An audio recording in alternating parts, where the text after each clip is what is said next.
주님께서 모세에게 말씀하셨다. 너는 이스라엘 자손에게 악성 피부병 환자와 고름을 흘리는 사람과 죽음에 닿아 부정을 탄 사람은 모두 진에서 내보내야 한다고 지시하여라. 남자나 여자나 가릴 것 없이 똑같이 진 바깥으로 내보내어 내가 머물고 있는 진을 더럽히지 않도록 하여라. 이스라엘 자손은 그 말씀대로 그런 사람을 진 바깥으로 내보냈다. 이스라엘 자손은 주님께서 모세에게 말씀하신 대로 하였다. 주님께서 모세에게 말씀하셨다. 너는 이스라엘 자손에게 일러라. 남자나 여자를 가릴 것 없이 남에게 어떤 잘못이든지 저질러서 그 일로 주를 배신하였을 때에 그런 사람은 자기의 잘못을 깨닫는 대로 자기가 저지른 잘못을 고백하고 피해자에게 본래의 값에다가 5분의 1을 더 얹어서 갚아야 한다.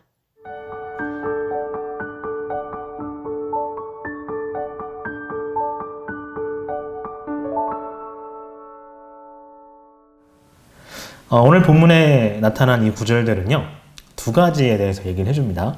뭔가 잘못되어진, 그리고 뭔가 잘못한 사람들을 향한 어떤 율법적인 규례들이 나타나고 있습니다. 뭔가 잘못되어진 사람을 향한 율법, 그리고 뭔가를 잘못한 사람들에 대한 율법적인 이 규례, 이런 것들이 나타나고 있는데요.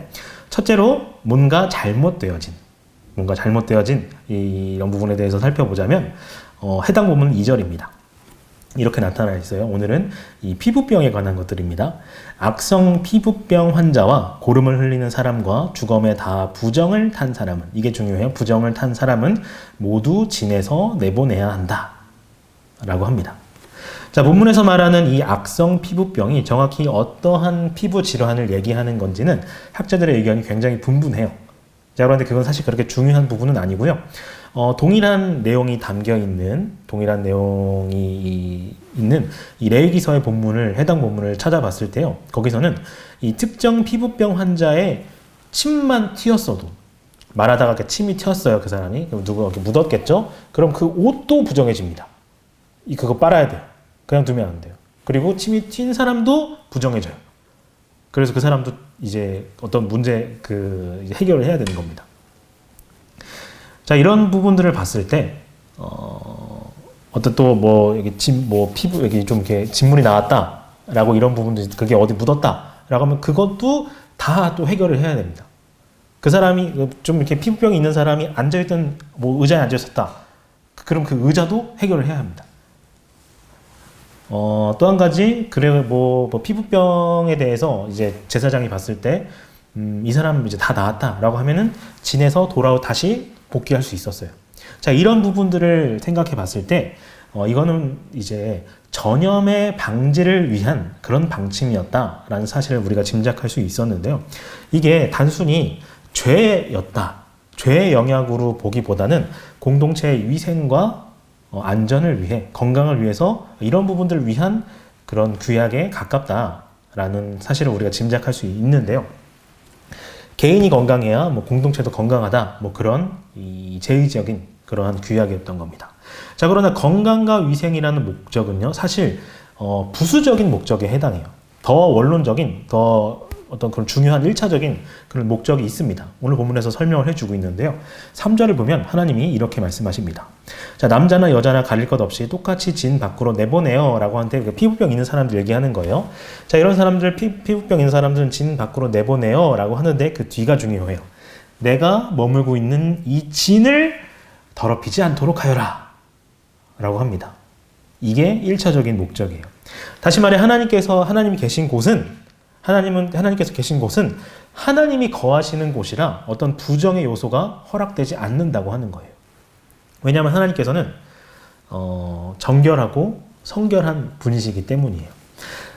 하나님께서 인간의 몸을 입으셨죠. 육신의 몸을 입으셨죠. 우리가 그런 영역 때문에 하나님께서 이 땅에 내려오셨다고 해서 하나님의 속성을 우리가 잊어버리면 안 됩니다. 하나님은 선하시고 동시에 거룩하십니다. 정결하시고요. 하나님은 어떤 부정과 더러움과 함께 하실 수 없는 분이세요. 자, 그런데 이렇게 질병과 관련해서는, 그러니까 뭐가 잘못됐다, 인간한테 뭔가 잘못된 부분이 생겼다, 그러면은 그냥 격리만 하면 됐습니다. 그게 해결되면 다시 그냥 해결됐으니까 다시 데려오면 됐어요. 자, 그런데 여러분 질병은 사실 잘못한 게 아니잖아요. 잘못 뭐 되어졌다라고 할 수 있겠는데, 그런데 말 그대로 정말 잘못, 누군가 잘못된 게 아니라 진짜 잘못한 거예요. 잘못을 저질렀어요, 누군가에게. 이러면 실제로 뭐 누군가한테 피해를 입힌 거죠. 이러면은 단순히 어떤 경리의 문제로, 어떤 서로의 그냥 서로 주고받는 말로 해결되지 않습니다. 율법적으로. 자, 이런 부분에서 설명을 해주는데, 특별히 오늘 본문에서 지적하는 문제들은요, 레위기서를 참고해 봤을 때, 이웃한테 죄를 저지르는 그런 문제를 언급하고 있습니다. 레위기 규정에 의하면 이웃의 물건을 강제로 빼앗거나 남의 물건을 감추거나 뭐 담보를 속이거나 거짓말 등등 상대방에게 뭔가 피해를 일으키는 그런 문제가 발생했을 때 이거는 그냥 넘어갈 수 없다라고 하는 거죠. 여러분, 질병은 그냥 격리만 하면 됐습니다. 그냥 따로 빼기만 하면 됐어요.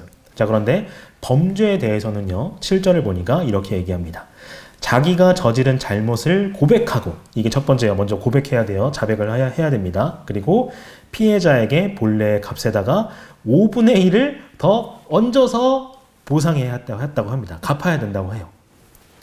자, 여러분, 먼저 참회를 해야 되고요. 자, 그리고 이제 말로만 했다고, 참회만 하고 끝나는 게 아니라 값의 20%, 5분의 1을 더 얹어줘야 했다고 하는 겁니다. 율법적으로. 자, 여러분, 예를 하나 들어볼까요? 우리 교회에서 윤석호 목사님이 이제 이제 신방이나 이런 것 때문에 나가시다가 지갑에서 10만 원짜리, 그러니까 5만 원짜리 2장을 떨어뜨렸네요. 제가 그걸 봤어요. 저만 봤어요. 그래서 목사님 하고 이미 가셨네요. 자, 그래서 제가 일단 주웠습니다. 이따가 전에 드려야지 하고, 그렇다고 이렇게 들고 다닐 수는 없으니까 일단 제 주머니에 넣었어요. 일단 넣었는데, 일단 이게 제 주머니에 들어갔다 보니까 다시 빼고 싶지 않은 겁니다. 그리고 아무도 못 봤어요. 나밖에 몰라. 목사님도 눈치채지 못했어. 그래서 속된 말로 슬쩍 했다 그러죠. 그러니까 슬쩍 했어요. 제가 먹은 거죠. 자, 범죄가 발생했네요. 자, 그런데 나중에 가서 결국 제가 뉘우쳤다고 해봅시다. 뉘우쳤어요. 이러면 안 돼. 하나님이 보고 계셔. 심지어 CCTV도 보고 있었을 거예요. 어쨌든 뉘우쳤어요. 돌려드리기 원했습니다. 자, 근데 여기서 문제는 그냥 돌려드리기만 한다고 해서 뭐 지갑에 몰래 넣어놓든, 아니 뭐 사실 이렇게 주웠다고 그냥 드리든, 제가 먹은 건데, 어쨌든 간에 그냥 말로써 해결되진 않는다고 하는 거예요. 참회도 해야 되고요. 자복도 해야 됩니다. 그리고 중요한 건 돌려드릴 때 10만 원이었잖아요. 10만 원만 돌려드리면 되는 게 아니라 20%를 더한 12만 원을 돌려드려야 한다고 하는 겁니다. 오늘 본문에 나타난 이런 율법적인 규례에 따르자면요. 사실 그러니까 더 따지고 들면요. 이건 정말 훔쳤다. 남의 거 훔쳤다라고 하면 율법적으로 2배를 갚아야 하고요. 물건이 아니라 짐승을 훔쳤다라고 하는 경우에는 더 큰 값을 치러야 했다고 합니다. 그러니까 성경이 이 부분에 있어서, 남한테 피해를 일으킨 부분에 있어서 굉장히 예민해요. 굉장히 철저하게 그러면 어떻게 하고 이러면 저렇게 하고 라고 하는 그런 영역을 굉장히 철두철미하게 명시해 놨습니다. 자, 그러면 왜 이렇게 이 부분에서 민감하냐? 왜 사람한테 피해를 주고 어떤 피해를 일으킨 부분에 대해서 왜 이렇게까지 이렇게 세세하게, 이렇게 정밀하게 명시해 놨냐? 라고 하면 그 이유는 6절에서 알 수 있습니다. 6절을 보면, 너는 이스라엘 자손에게 일러라. 남자나 여자를 가릴 것 없이 남에게 어떤 잘못이든지 저질러서 그 일로 주를 배신하였을 때에 라고 합니다. 잘못을 저지른 건 저지른 건데, 이 표현을 보니까 남에게 어떤 잘못이든지 저질렀어요. 저질러서 그 일로 주를 배신하였다라고 합니다. 그거 배신한 거래요. 남한테 잘못한 거. 제가 윤석권 목사님 돈 슬쩍 했으면 그거 윤석권 목사님한테만 잘못한 게 아니라 하나님도 배신한 거래요. 하나님을 저버린 거라고 합니다. 사람한테 한 잘못이 사람한테만 한 잘못이 아니기 때문이에요. 여러분, 레위기 6장 2절에서 4절을 세번역 성경으로 보면요, 이렇습니다.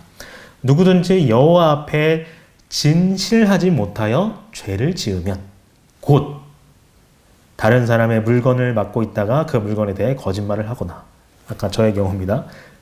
남을 속이거나 도둑질하거나 남의 것을 빼앗거나 등등등 그 밖에 죄가 되는 일들 중 하나라도 했으면 그에게는 죄가 있다 라고 하는데, 그 첫 번째 이유가, 그 원초적인 이유가 누구든지 여호와 앞에 진실하지 못하였다 라고 하는 거예요.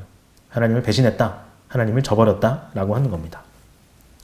중요한 건 어떠한 제목이든지 어떤 그런 사람에게 피해를 입힌 그런 죄목은, 거짓말했다 뭐 그런 죄목은 모두 하나님 앞에서 진실하지 못하였기 때문에, 하나님을 저버렸기 때문에, 하나님을 정말 믿고 있다면, 하나님의 시선을 의식하고 있었다면 그러지 않았을 거라고 하는 거예요. 여러분, 그 옛날 요셉이 보디발의 유혹을 받고 있을 때요. 보디발이 자기가 동침을 하자고 했습니다. 그런 이제 유혹을 이제 견디고 있을 때 요셉이 뭐라고 말하냐면 이렇게 얘기합니다. 창세기 39장 9절에 마님은 주의 어른의 부인이시기 때문에 내가 안 됩니다. 자, 그런데 내가 어찌 이런 나쁜 일을 저질러서, 나쁜 건 나쁜 건데 이런 나쁜 일을 저질러서 하나님을 거역하는 죄를 지을 수 있겠습니까? 라고 해요. 오늘 본문에 해당하는 그런 영역인 거죠.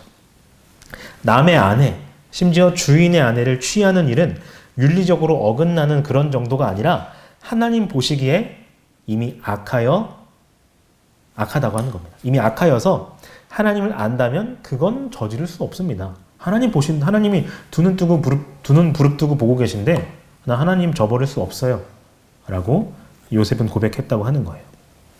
자, 여러분, 오늘 본문에서 두 가지가 나왔습니다. 뭔가 잘못되어진, 그리고 뭔가 잘못한, 이 두 불의 사람에 대해서 나타난 건데, 뭔가 잘못되어졌어요. 자, 그런데 위생 때문에 격리를 해야 됩니다. 자, 그런데 그런 격리가 안전의 문제를 따지기 그 전에 더 원초적인 이유는 하나님이 그런 부정과 함께 하실 수 없다라고 하는 거예요. 그냥 병이인데도, 피부병인데도.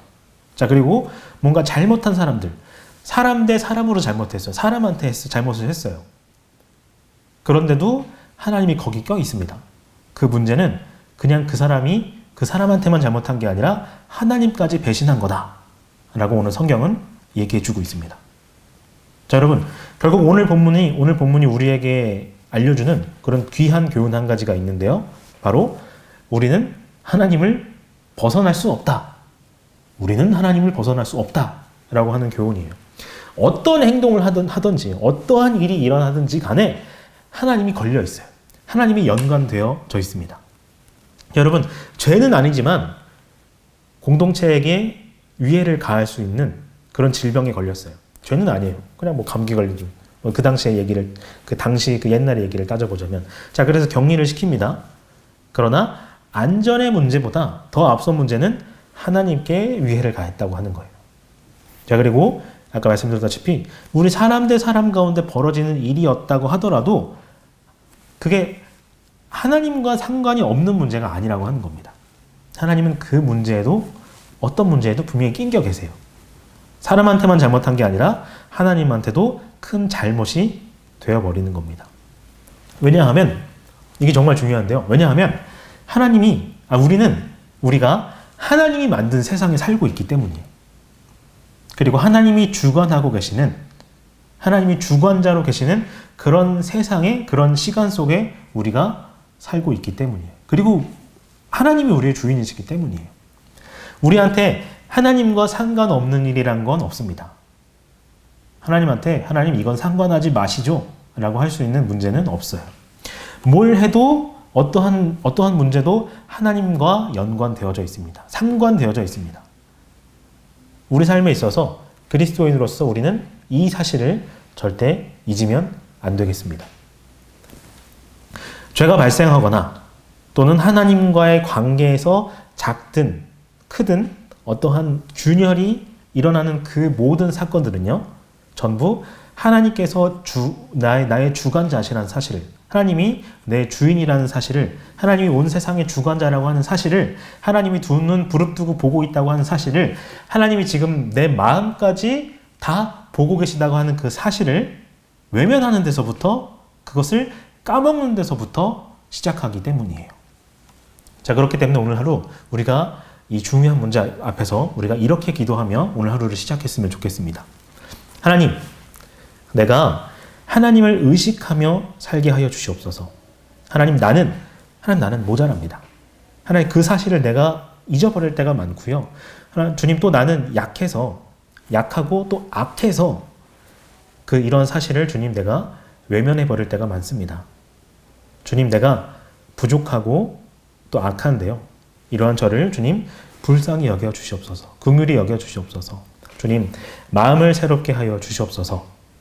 내가 오늘 하루도 하나님을 의식하는 가운데 하나님 나라를 살아낼 수 있도록 주님, 성령님 인도하여 주시옵소서 라고 이 시간 주님께 기도하며 나아가기 원합니다.